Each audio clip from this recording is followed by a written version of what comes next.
Hello? Hello, Larry Holmes. Yeah, Larry Holmes. This is Larry Holmes, Senior. Hey, how you doing, champ? My name is How Bay. are you? Good. My name is Bay from Totally Driven Radio. Yeah, Dave. Bay, like Green Bay. Oh, your name is Bay? Yep. Oh, Bay, Bay. Okay. So, just want to do a quick interview with you. Okay. Recap your career. Get some insights on things. One thing, like, first off the bat, maybe it's just me, but when you become world champion, it's almost like becoming president, isn't it? Like, you're always referred to as the champ, just like a president is always referred to as president. Well, they didn't call me champ. They called me chump. Come on. Larry Holmes the chump. But, every now and then people starting to respect me. People starting to know that I was one of the greatest fighters of all time. Young people don't know that. They still look at me and say, who you, And I said, Larry Holmes. Larry Holmes, can you beat Muhammad Ali? I said, yeah, I'm the only one that ever stopped Muhammad Ali. They said, you did? I said, yeah, I'm dead, And then they said, what about Mike Tyson? I said, no, Mike Tyson beat me. You mean you fought Mike Tyson? Yes, I fought Mike Tyson, but I came out of retirement to fight Mike Tyson, and that's the part that they don't understand, and that I was out of boxing for a couple of years, and then I fought. But, it's all fun. It's all good. Now, one thing I wonder, too, you dropped out of school early on to help support your family and all, and then, when you wanted to start going into boxing, was, your family supportive of you for doing this? Was your mom supportive of you? No, they didn't want nobody to hurt me. They were afraid that I was going to get hurt. It wasn't,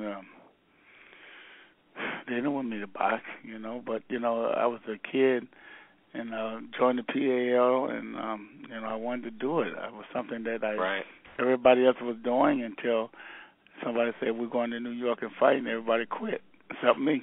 And I stayed with it. So that's the story. Now, did things change? Did their support change once you really started, when you started going, for the Olympic trials and really becoming more of a professional? No, because they laughed at me when I got beat by Dwayne Bobbitt. Oh, really? They laughed at me when Dwayne Bobbitt beat me in the finals of the trials. So wow. They didn't think I was going to do anything. They wouldn't have gave a dime for my boxing career because they thought I wasn't shit. Wow. Yeah, now, how about you really worked hard. You busted your ass. You worked your way up to fight the champ, Ken Norton. But then, now, correct me if I'm wrong. Didn't you injure your arm a week or so before the fight, and you still decided to fight? I pulled my muscle 3 days or 5 days, whatever it was, for the fight, and it was torn, and I tore a ligament in my arm, and I was told that I should just go ahead and postpone it. And I said, no, I ain't gonna do that. Just don't tell nobody. If you tell somebody, then you're out of a job, because I'm gonna fight this because this is my last opportunity to become the heavyweight champion of the world, and if I have to fight with one arm, that's what I got to do. And so I went out there, put it together. Yeah, and I fought. You beat the champ with one arm. No, God gave me strength in the middle of the fight. I started to fight. Yep, my arm was okay. I didn't have no more problem with it. Wow.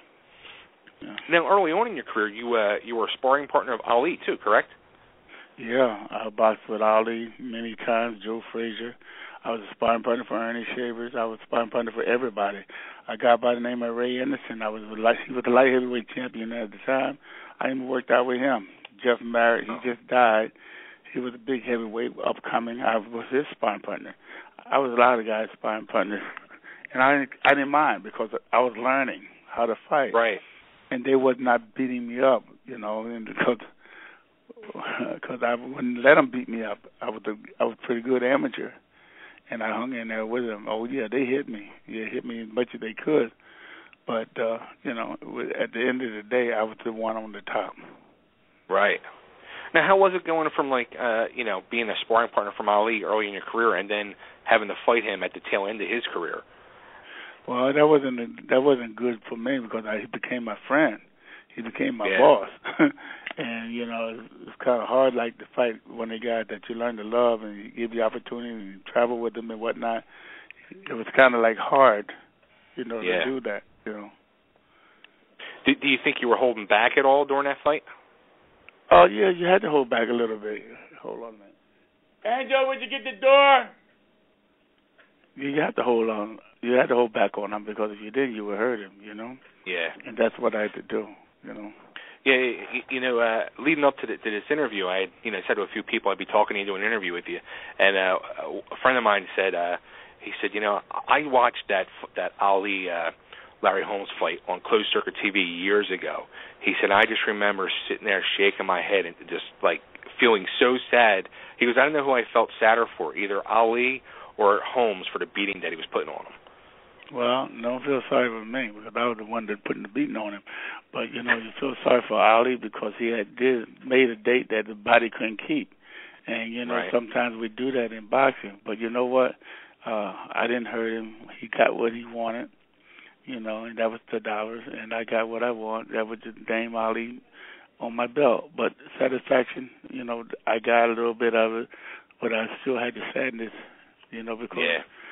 He was a friend. He was my boss, but Mm-hmm. sometimes you got to beat your boss up and set him in his place. Right. That's what I did. Now, I mean, how tough was it? Like you said early on, people called you chump. I mean, how tough was that? Going through your career like that, not getting that respect that you earned and deserved. Yeah, but you know what? They didn't care.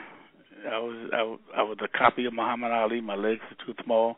I couldn't punch. I wasn't going nowhere. Who would pay me any mind? You had Joe Frazier, you had Muhammad Ali, you had George Foreman, you had Ron Loud, you had Jerry Corey, you had Ernie Shavers. You had all these guys out there. Nobody paid attention to Larry Holmes.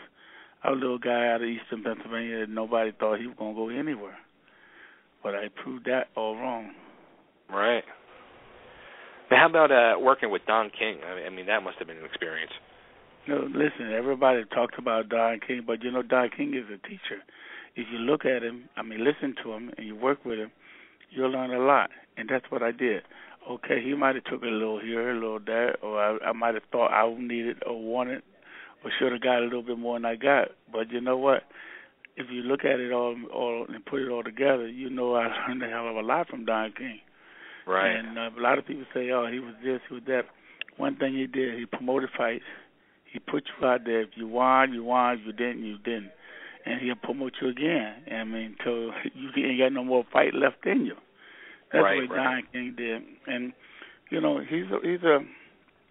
a businessman. He's like anybody else, a promoter, businessman, a manager. And you know how they are. They want more than they ain't doing the fighting, but they want it all. Right. So that's the way they want. And I if I gave it to him, that was my problem. If I said no, I meant no. Right. But I don't have no grudges. Don, I think, is one of the great promoters out there because look at the big money that came in when he got in there. He brought Muhammad Ali to Zaire and Larry Holmes and brought him up through all the fights with the big fights. I mean, $10 million was a lot of money back there, but it ain't nothing now. What Mayweather's getting. How scary is that, right? Yeah, it's scary. Now, how about with the Spinks fights? I mean, does it still frustrate you to today on how the outcome of those? No. Nah. It don't bother me because everybody know that he didn't whoop me. Simple as that. He know, everybody else know he didn't whoop me. So listen, people got plans and God got plans, and that's probably the best thing that happens. That I lost because people would have got real bad and bitter because Marciano was the icon and they didn't want me to break his record. Right. So therefore, the guy ain't on top of the roof shooting at me because I broke somebody's record. Now, how about when you came back and fought Ray Mercer and beat him? I mean, that for yourself must have been just incredible feeling. Yeah, because I told people what I can do and what I couldn't do, and I told them that I can beat Ray Mercer. It was no problem with me beating Ray Mercer. I said, just give me a fight with Holyfield after I win so I could become a champion again. And that was my strategy. And then everybody said, yeah, okay, all right, we're going to get your fight. Bob Arum and all of them thought that this guy was going to run all over me. And I told him I was going to teach Ray Mercer how to fight. He will learn how to fight after I kick his ass. That's what I told him. And I'm afraid I took a little bit too much out of him. Then I went on and I fought Holyfield. Right. And I had a detached retina. But I had a detached retina when I fought Ray Mercer. But what I did is close my eyes and didn't get it fixed. But after I finished fighting him, I went to the hospital. They operated on my eye. And I just made it worse because I didn't have enough time to let my eye heal so that I can get ready for the fight with Holyfield or get in shape for Holyfield. And that's the only reason why he went. He escaped by inches. All I needed was a couple more weeks to get ready, and I'm not just making excuses. And I would have beat him.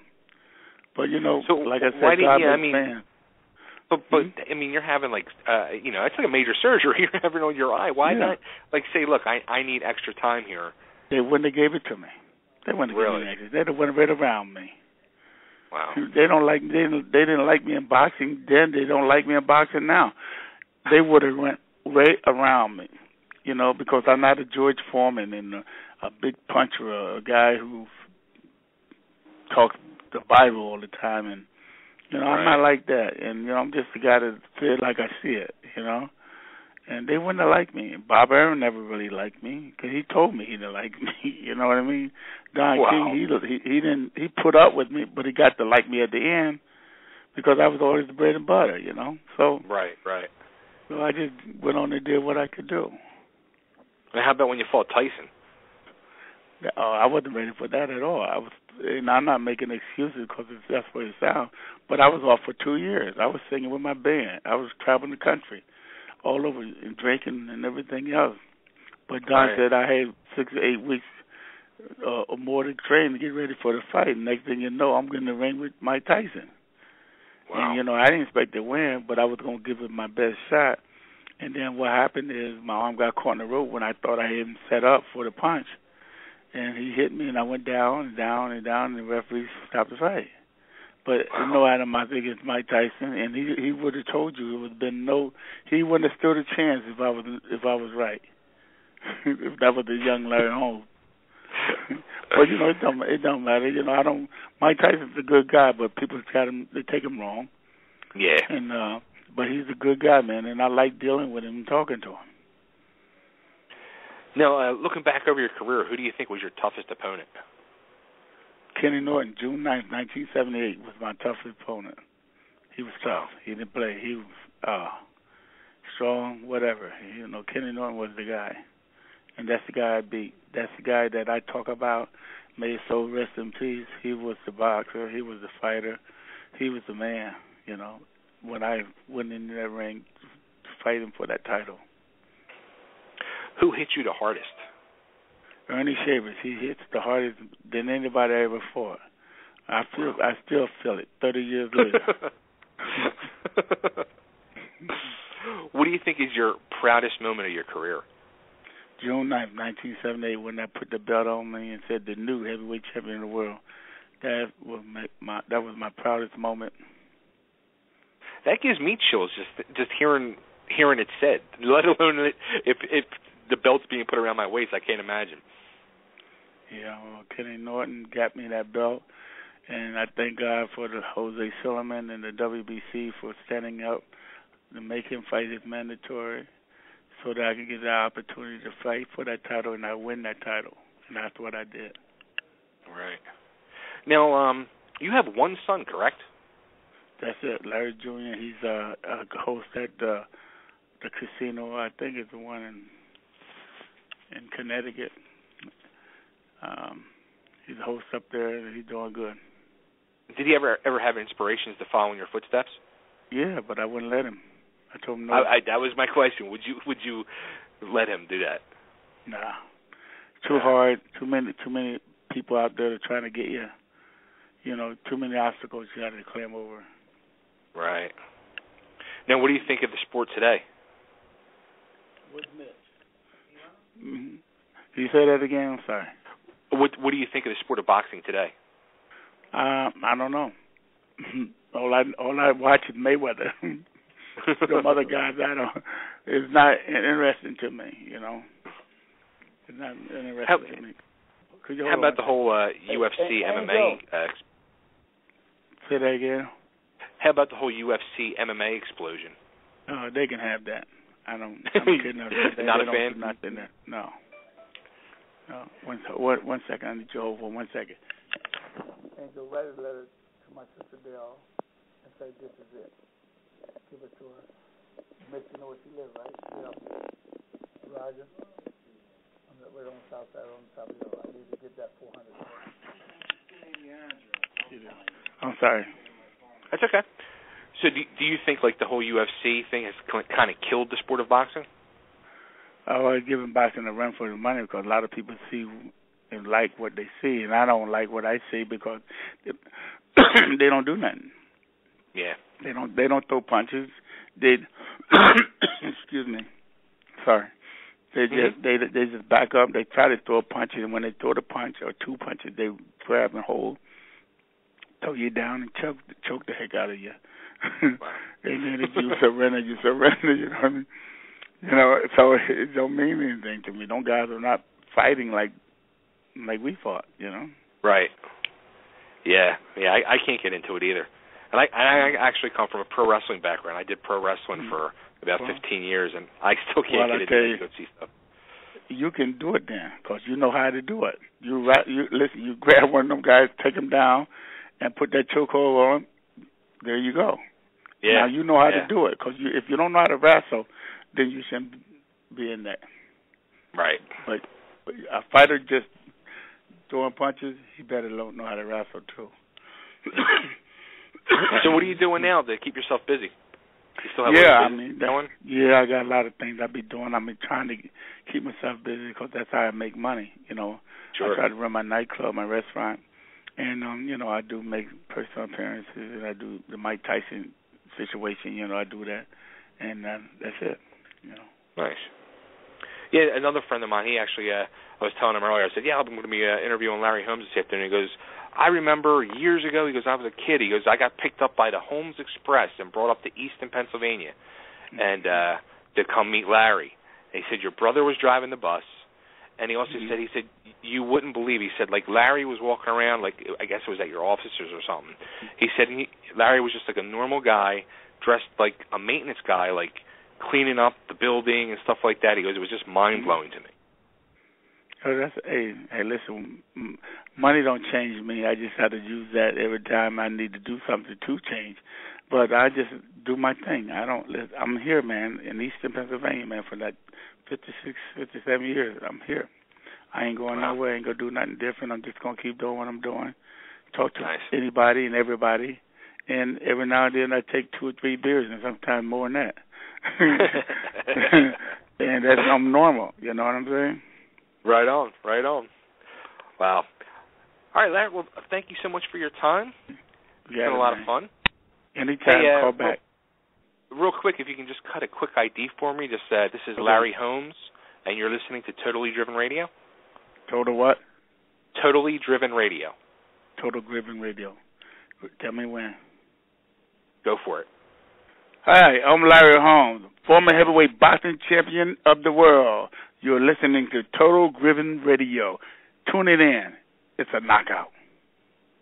Nice. Larry, thanks so much, man. Take care. You're welcome. All righty. All right. See you later.